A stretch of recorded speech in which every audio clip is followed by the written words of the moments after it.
Real Madrid, there is only one Real Madrid.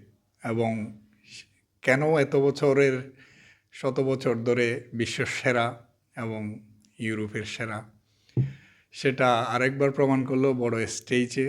এবং আমরা বেশ গত সিজনে এবং এই সিজনের প্রথম ম্যাচে যে রিয়াল মাদ্রিদকে মিস করতেছিলাম, সেটা গতকাল দেখিয়ে দিল মাদ্রিদ কী জিনিস।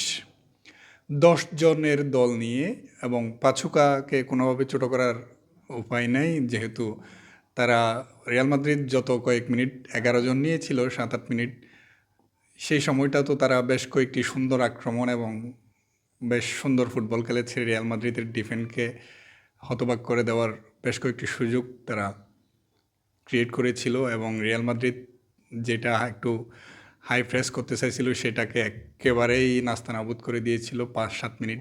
ম্যাচের 7ম মিনিটে যখন এসেনসিও লাল কার্ড দেখে মাঠ ছাড়ে, এবং এই ম্যাচ নিয়ে এতদিনের পরিকল্পনা, যেহেতু প্রথম ম্যাচ 1-1 গোলে ড্র করতে হয়েছিল আল হিলালের বিপক্ষে, এবং এই ম্যাচ নিয়ে এতগুলো পরিকল্পনা কোচের, জাবি আলোনসো বড় একটা ধাক্কা খেয়ে যায়। এবং আমরা সবাই নিশ্চয়ই ভাবছিলাম যে এই ম্যাচ যদি হেরে যায় বা ড্র করে, তাহলে গ্রুপ পর্ব উতরাতে তো কঠিন সমীকরণ হয়ে যাবে। বিশেষ করে বলতে হয় আর্লন্ডের কথা, সে যেহেতু প্রথম ম্যাচ ভালো করতে পারে নাই, এবং গতকালকের ম্যাচে খুব সুন্দর একটি ইম্প্যাক্ট সে ম্যাচের মধ্যে রাখতে পারছে, এবং সে আর্দা গুলারের গোলটিতে তো তার দারুণ অবদান।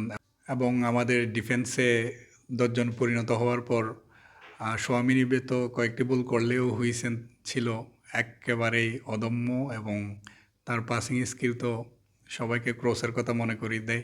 দুর্দান্ত একটি টিম ওয়ার্ক, এবং কোচকে অনেক অনেক সাধুবাদ দিতে হবে তার গতকালকে এই 10 জনের রিয়াল মাদ্রিদকে এত সুন্দর একটি ম্যাচ এনে দেওয়ার জন্য।